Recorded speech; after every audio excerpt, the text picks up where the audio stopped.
pense. Et donc, je demanderai au docteur Mar, poste président, de présider cette séance. Alors, je ne sais pas si on fait passer le docteur Maisonneuve ou est-ce qu'on fait le compte-rendu. Non, on fera le compte-rendu. Donc, je vais appeler le docteur Maisonneuve qui a rédigé un livre important sur la rédaction pour la recherche en santé, le guide pratique pour vos publications, et parfois c'est utile. Merci, monsieur Maisonneuve, de votre ouvrage et de votre présentation. Alors, pour ceux qui ne le sauraient pas, Hervé Maisonneuve fait chaque mois une newsletter consacrée à l'intégrité scientifique. C'est toujours ce qu'il nous délivre comme information est toujours très intéressant. Et je vous engage tous à consulter tu as un site, c'est ça ? J'ai un blog. Voilà, un blog et lequel vous pouvez recevoir sa newsletter. Mais il ne vient pas pour ça aujourd'hui, je lui laisse la parole. Je vous remercie de m'accueillir, je vous remercie pour ces quelques mots, parce que d'habitude je me fais plutôt des ennemis que des amis quand on parle de mon blog. Je m'appelle Hervé Maisonneuve, je suis médecin de santé publique.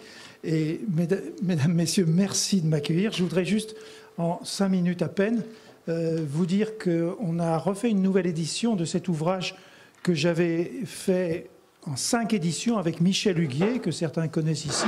J'ai beaucoup travaillé avec lui, puisqu'on avait fait la première édition en 1990 et la dernière en 2010. Et Michel Huguier nous a quittés juste il y a 2 ans, là, maintenant. J'ai beaucoup travaillé avec lui, on a fait beaucoup de formations à quoi que ce soit. N'étant plus là, j'ai repris un peu le flambeau avec 2 autres personnes, une professeure universitaire de médecine générale à Toulouse et une méthodologiste d'essais cliniques, Evelyne Decullier, à Lyon.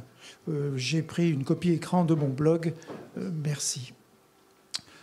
On a complètement refondu l'ouvrage que j'avais fait avec Michel Huguier, avec plusieurs objectifs.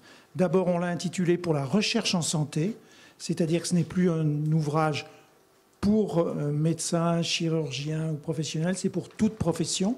D'ailleurs, on a une préface de Madame Rotan-Tondeur, qui est une infirmière, qui a eu un DU et toute une formation pour les infirmières. Et on a aussi une préface de la conférence des doyens de médecine. Et on a une postface qui m'a réjoui de Gérard Réac, que vous connaissez peut-être, qui m'a réjoui parce qu'il a remis l'humanisme dans tout ce qu'on est, parce que dans ses livres, on dit il faut écrire froid, pas avoir d'émotion, faire un plan simple et compagnie. Et Gérard Réac a, dans sa postface, a expliqué qu'il y avait quand même le malade et qu'il y avait aussi d'autres choses. On s'est bien entendu là-dessus.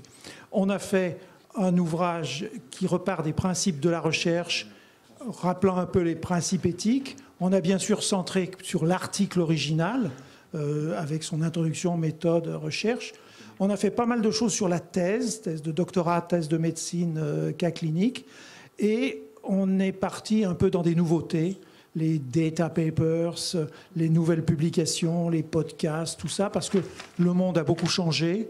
Sur les résumés, on explique qu'il faut faire un résumé visuel pour mettre sur les réseaux sociaux et que le seul résumé d'un papier n'est plus la façon de bien faire connaître son travail.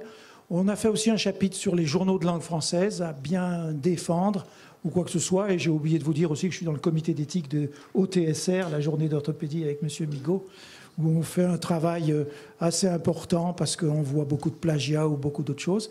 Et aussi bien communiquer au sens général ces recherches avec le message par derrière. N'attendez pas que le journal communique vos recherches. C'est à vous de vous approprier, bien sûr encore, par les réseaux sociaux ou par d'autres choses, la communication de votre travail. L'ouvrage a beaucoup d'images, beaucoup de choses, beaucoup de points essentiels, extrêmement pratiques, pour tout public. Alors, je vous ai pris juste trois images. L'article original avec un entonnoir qu'on renverse en expliquant bien comment il faut le faire. Le fonctionnement d'une revue, et on a beaucoup donné de choses sur le fonctionnement de la revue elle-même. Et puis, tout ce qui est le style. Je terminerai là-dessus et je suis ouvert à vos questions et je laisse un numéro à l'Académie, à M. Jardet, et je vous laisse des informations. Merci pour votre accueil. Merci beaucoup pour cette présentation à la fois synthétique, claire et didactique. Donc c'est parfait et bien entendu l'Académie nationale de chirurgie en fera la promotion. Alors l'ETSR on connaît, et moi aussi pour être orthopédiste, mais on a eu en plus une très belle communication du doyen Koudane concernant toutes ces histoires de plagiat dans l'ETSR et il est très... et les liens d'intérêt, et donc nous sommes parfaitement sensibles. On fait régulièrement avec Henri Koudane des ateliers à la Sauvecote. Alors on a oublié de dire que M. Maisonneuve n'est pas chirurgien, personne n'est parfait. Voilà. Mais il est médecin, il est interne des hôpitaux de Lyon, Voilà. et il a fait toute sa carrière à Paris. Voilà, merci.